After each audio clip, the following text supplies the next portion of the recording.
Imagine you're tithing to your church. You're sacrificing part of your paycheck because you believe in the mission. You trust your pastors.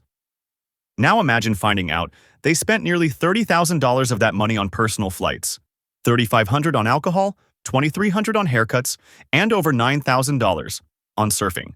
This isn't hypothetical. This is happening right now at a New York megachurch, and it gets so much worse. Stay with me. In this video, we're talking about Fountain NYC, a megachurch in New York City that's imploding in real time.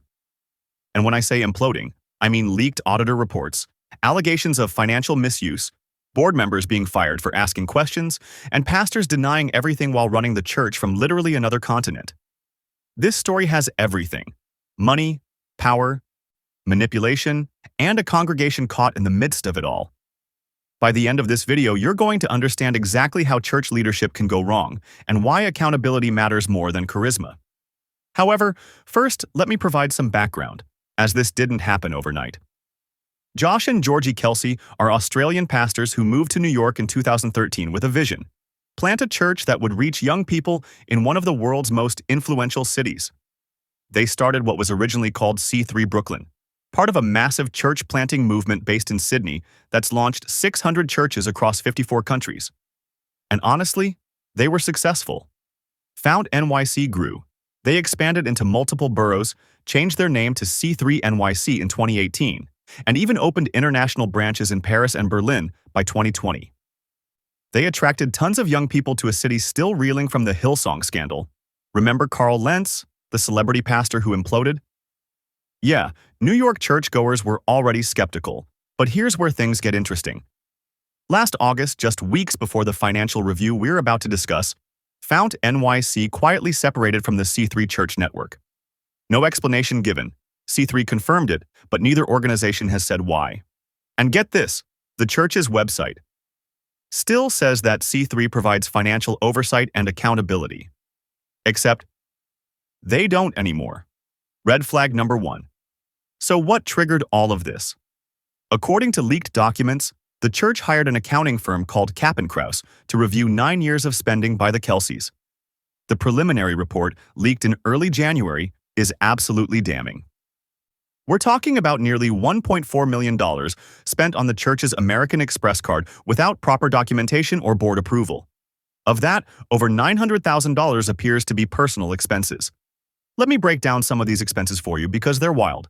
$29,800 on parking, including $3,500 in parking tickets and fines. $28,561 on electronics.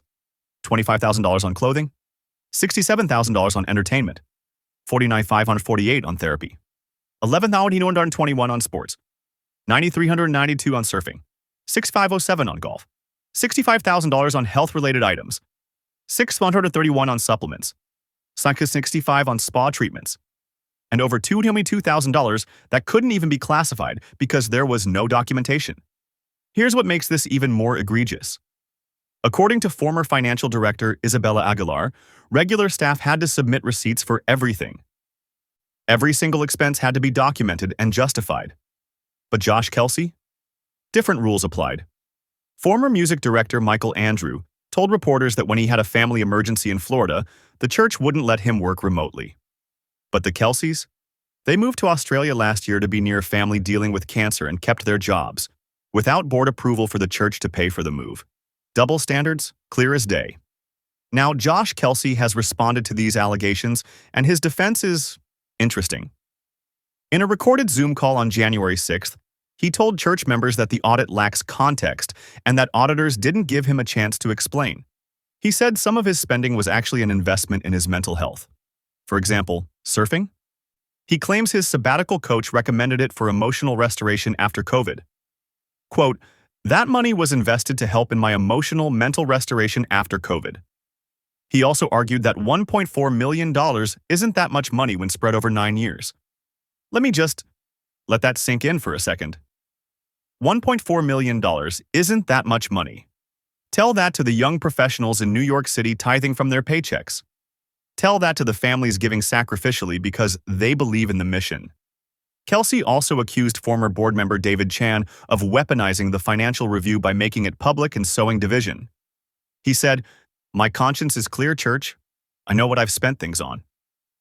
But here's the problem. Knowing what you spent money on and providing documentation are two different things. And when you're spending other people's money, money given in faith, transparency isn't optional. But wait, it gets worse. Because this isn't just about money. David Chan, a former board member, sent a letter to church members on January 5th, accusing Josh Kelsey of dismantling the board when they started asking questions. According to Chan, when the board confronted Kelsey about the spending, Kelsey responded by dissolving the board and handpicking new trustees loyal to him. The church's attorney, Barry Black, claims Chan and others weren't legitimate board members to begin with, that they weren't properly elected according to New York law. But here's what we know. Kelsey scheduled a congregational meeting on December 1st to elect a new board with his chosen nominees. Church members asked for more time. He rescheduled for January 11th. Chan proposed an alternate slate of 6 nominees, which included himself and overlapped with 2 of Kelsey's picks. Guess what happened? All 6 of Kelsey's recommendations won. Around the same time, Black refused to cooperate with the Cap and Cruz audit and hired a different firm, one whose founder also advertises accounting services for cannabis businesses. Make of that what you will. Meanwhile, the Kelseys are running the church from Australia. Running a New York City church from the other side of the planet without telling the congregation. Look, I know some of you might be thinking, why does this matter to me? I don't go to this church. Here's why it matters. This is a pattern we've seen over and over again in megachurch culture. Charismatic leaders who build followings, who inspire people, who do genuine good, but who also operate without real accountability. And when that happens, power corrupts. The Evangelical Council for Financial Accountability recommends that church boards have at least 5 members, with at least half being independent, meaning not employees, staff, or family. This prevents a small group from controlling everything. That's not what happened here. Fountain NYC attracted young people in a city already burned by church scandals. Courtney Henley, a member for 10 years, said her concern is that this will turn young people away from church altogether. And honestly, can you blame them? Former financial director Isabella Aguilar wrote in November that she just wanted honesty and accountability, especially in a city where people are already hurt, bitter, and skeptical of the church. That's the real tragedy here. Not just the money, the broken trust, the people who gave faithfully, who believed in the mission, who are now questioning everything. Michael Andrew, the former music director, told reporters he felt a burden to speak up so that other people don't fall for their trap anymore. So where does this leave Fountain NYC? As of now, there's a new board in place, handpicked by the Kelseys. They've released a statement assuring oversight in governance and finances. But former leaders are calling for genuine accountability, and it's unclear if that will happen. Josh and Georgie Kelsey haven't responded to multiple requests for comment from journalists. Their attorney says he's seen documents proving no wrongdoing, but won't share them publicly. The congregation is fractured, staff have resigned, and the questions remain. Here's what I want you to take away from this. Whether you're part of a church, a nonprofit, or any organization built on trust, accountability isn't just a buzzword, it's essential. Financial transparency isn't an attack on leadership, it's a protection for everyone involved. And if you're giving your money, your time, your faith to any organization, you have every right to ask questions. You have every right to expect honesty. All right, I want to hear from you. What do you think about this situation? Is there any justification for this kind of spending? Should the Kelseys step down? Let me know in the comments below. If this video opened your eyes to something you didn't know about, hit that like button and subscribe so you don't miss future investigations. Share this with someone who needs to see it. And remember, trust but verify. I'll see you in the next one.